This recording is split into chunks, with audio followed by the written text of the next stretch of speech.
Welcome to Special Ed Answers, where we bring answers to your special education questions. This is Dawn Gibson, your special ed consultant. Today, we're going to answer the question, can you help me understand IEPs and the IEP process?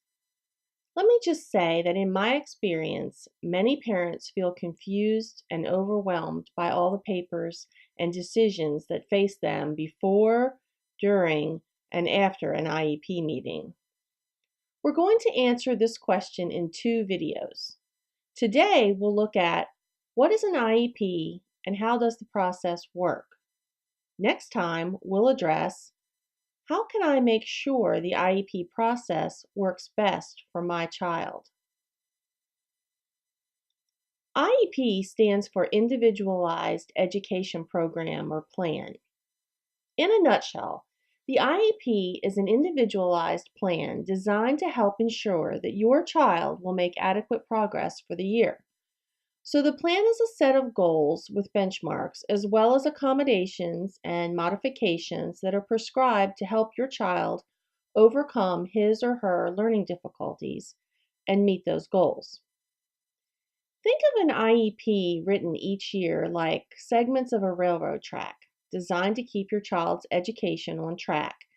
And think of the implementation of the IEP as the engine that drives their education forward to achieve mastery of their goals. The IEP itself is critical to success, but without appropriate implementation, the IEP is pretty much worthless.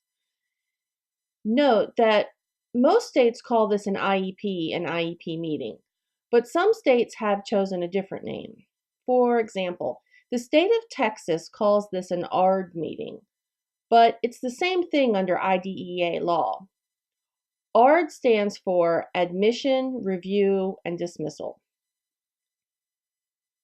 The basic elements of the IEP document are, number 1, a set of goals, number 2, one or more measurable benchmarks for each goal, number 3, possibly one or more accommodations and or modifications, and number 4, related services such as therapies. So let's look at these in a little bit more detail.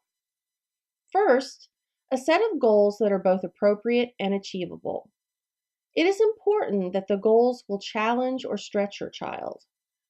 Appropriate here does not mean ideal or best. It means the school is required to give your child a functional education, which may or may not be the gold standard that you want them to have.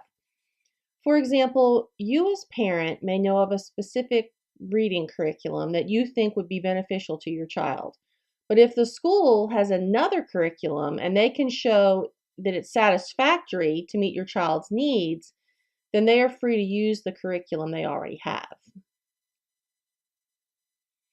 Next, each goal should have one or more measurable benchmarks, which will indicate the successful completion of the goal. The key word here is measurable. Anyone should be able to look at your child's goals and know exactly how success will be measured. For example, if the benchmark indicates your child will have knowledge of the solar system, this could mean many different things and is not at all measurable. A measurable goal would be your child will be able to identify all the planets and the sun. A second measurable goal would be to orally state 2 facts about each planet. These 2 goals together have an added benefit of building on each other. Your child can show progress toward one benchmark while working on the next. Measurable academic goals will usually be quantified by success rate per attempts, such as 80% correct in 5 out of 6 attempts. Academic goals also often have a time limit, such as we'll read 50 sight words in 3 minutes. As you receive reports throughout the year, you can see the progress your child is making toward mastery. If your child requires supports in order to overcome his or her learning difference, one or more accommodations and or modifications may be listed in the IEP. Wright's law gives a good definition of accommodation versus modification.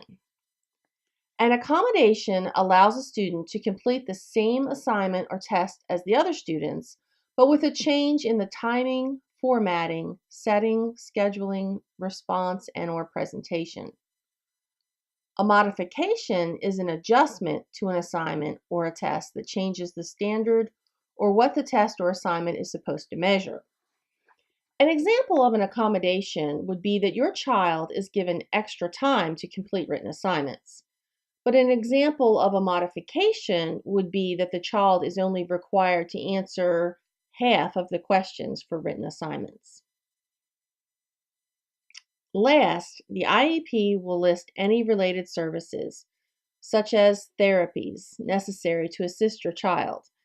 Speech and language, as well as occupational therapy and physical therapy, are some of the more common related services. Next time, we're going to discuss how to ensure the writing and implementation of the IEP that works best for your child. Thank you for listening today, and tune in to Special Ed Answers next time when we will bring answers to more of your special education questions. Email your questions to Dawn at dawngibson.consulting or post questions in the comments below. Remember to like, share, and comment on this video. Everyone loves it when others show appreciation, myself included. This is Dawn Gibson, your special ed consultant. See you next time.